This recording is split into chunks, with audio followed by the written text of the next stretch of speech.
Good morning, everyone. Hope you're having a good Monday. I am starting to see more and more articles talk about rent strikes in states like New York, California, Oregon, and frankly, many, many more cities. So I thought we should at least talk about it, what it is, who it kind of impacts, kind of just some general thoughts. So, first and foremost, rent strikes are definitely going to impact multifamily investors the most, right? It is hard to pull off a rent strike in single family homes, right?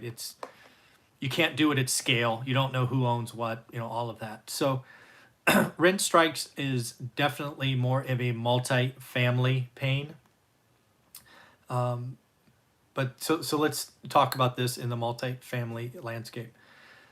First and foremost, this is a hot topic.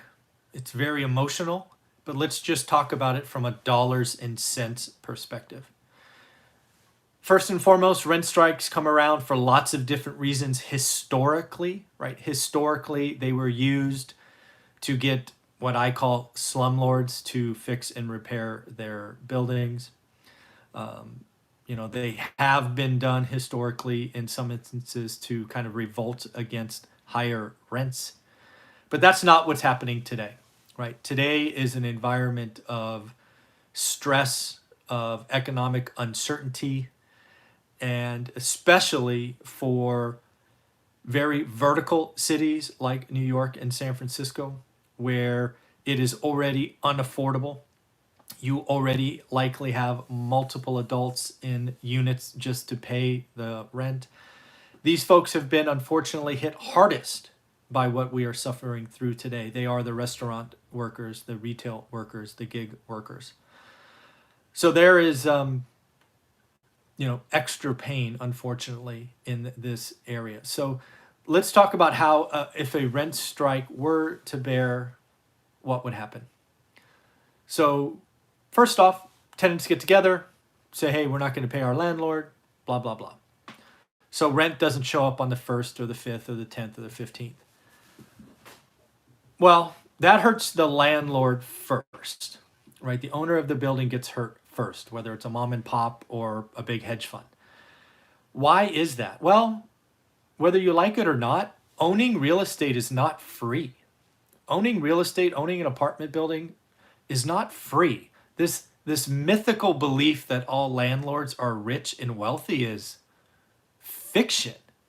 You have any idea how much property taxes cost? You have any idea what it costs to maintain just routine maintenance on an apartment building, let alone capital improvements? It is not free. I'm not even talked about a mortgage payment yet. Even if you own an apartment building for free, your landlord is likely spending 50 to maybe even 70% of total rent collections on making sure the building is safe and running. That is not free. So this belief that all landlords or owners of buildings are this wealthy elitist group is just flat out wrong. So you, the tenants, decide not to pay. The landlord is hurt first.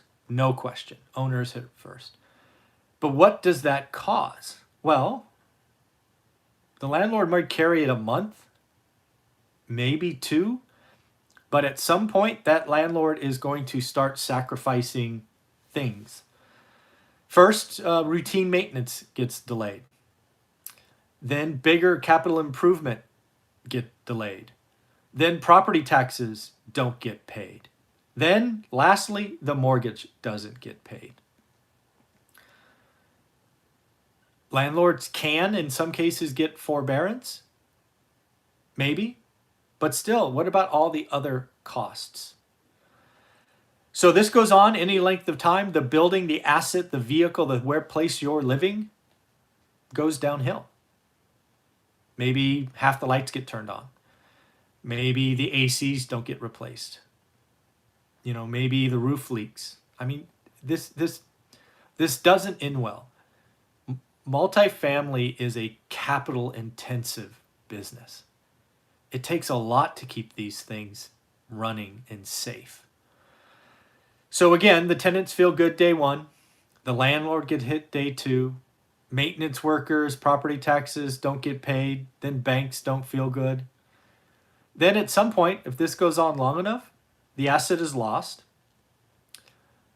The asset gets probably sold to some hedge fundy type if it's big enough. And all of the tenants very likely get asked to be removed. And oh, by the way, the tenants, at least I would if it was my building, all have a hit to their credit because they now have judgments for no payment. And the tenants get hurt for decades. So a rent strike, as it goes, may feel good for the tenants for a couple of months. They then start suffering a depreciating and a asset that is worth less and less. The building is then transitioned from old owner to new owner, at which point the tenants are removed by force if required. The tenants then try to get their next place to live and have a judgment, probably tens of thousands of dollars against them. And they will find it much, much, much, much, much harder to get a safe place to live. So when you play the full movie of rent strikes, the people that are hurt the most, first, the landlord, the owner of the building today, is crushed. They're crushed. But I believe the tenants suffer the pain the longest. Right? A judgment for owing your landlord from a past residency will stay on your record for 7 to 10 years, I believe. So again, this whole discussion is not for the ones that just can't pay because they can't work or whatever. That's a discussion that needs to go on between you and your landlord. Every landlord that I know is willing to make concessions. I have given free rent to people truly impacted by this. And I'm not talking rent forbearance that has to be paid later. I have said, you know what? You're 3 months down. You can't work because of this or that health event.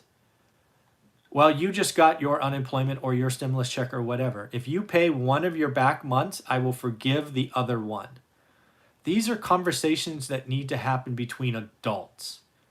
Everybody knows what's going on today. An organized event meant to hurt existing owners will not end well for anyone, except maybe some wealthy investor down the line next year or year and a half who buys the asset at nothing and then kicks everybody out. That's how I see it. I get it. I know why it feels good. I understand why you do it. I do think vertical cities like New York and San Francisco will have lower rent. We're already seeing it. I have seen buildings go down 10% already, and I think they will go on more.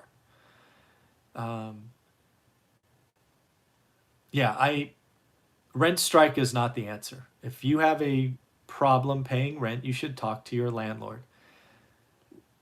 Adult conversations are sometimes hard and uncomfortable. We're in a bad spot and everybody knows it. So in the end, that's what I think. I think it's sad that we're here.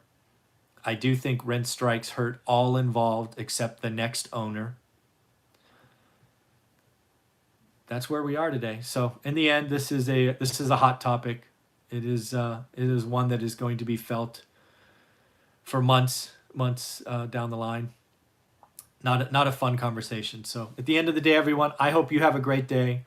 Hope you have a great week. Take care.